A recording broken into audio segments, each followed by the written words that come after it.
Excellent. You ready? Yep. Alright, so I'm pretty excited. Go. Pretty excited. Joined on my right by Paddy Hill, a member of the Birmingham Six, and Michael O'Brien, our very own Welsh daffodil. How are you guys? Thank you, God. Excellent, gentlemen. So, gentlemen, I've heard you've been supporting the friends and family of Joseph Fettah. Could you tell me a bit more? Well, I got involved. Mike phoned me up and told me about the case. And of course, when he was telling me, I thought he was joking at first.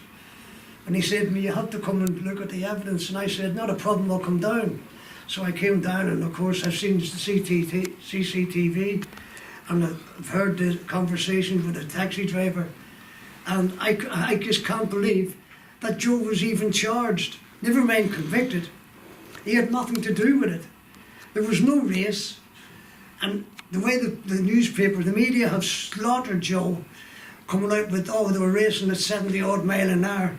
You couldn't get the car up to 70 mile an hour in that 400 metres or so. Because you've had time to look at the evidence. Yeah. So And I can't believe that Joe, as I say, was even charged. He had nothing to do with it. They tried to say that he fled the scene. In actual fact, he didn't. He pulled away from the actual crash, and he went round the crash, and he parked his car up around the corner, and he came back to the scene.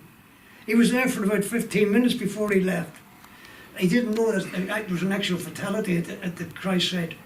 But Joe had nothing to do with it. And you can see from the CCT,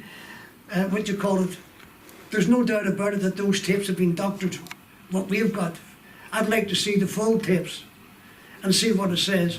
And you can see even on these tapes, when you look at how, once the impact happened, Joe's about 4 or 5 seconds behind him before he comes to the crash site. And if he was doing 70 odd mile an hour like they claim he was doing, he would never have been able to stop in that short distance. He would have plowed into the other 2 cars. Okay. But yet he slowed down, and he was doing 10 miles an hour as he came up to the site. So that shows that he could not have been doing what the newspapers claim. But then the newspaper, the media, had been fed by the police. They put in what the police tell them to put in. And of course they make it look very bad. In actual fact, it's nothing but police corruption. So this is right. So the two of you have been involved in supporting families up and down the country. Is that Yes, right? that's correct. For many years, yes, Yeah. now. I've been doing it since 91, since I got out in 91. And 98 for me. So how common is these practices? It's the same, all this. Widespread. It's widespread. It's prevalent in all the police forces up and down the country.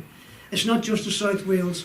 It's the Midlands, the Yorkshire, Liverpool, Manchester, the whole lot, Scotland as well. It's not about innocence or guilt anymore. It's about convictions at the end of the conveyor belt.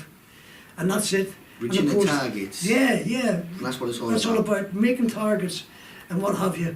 But there's no doubt about it that it's a vendetta carried out by the police, because it's Joe's father got 3 cops removed for kicked off the force. That in itself is a miracle.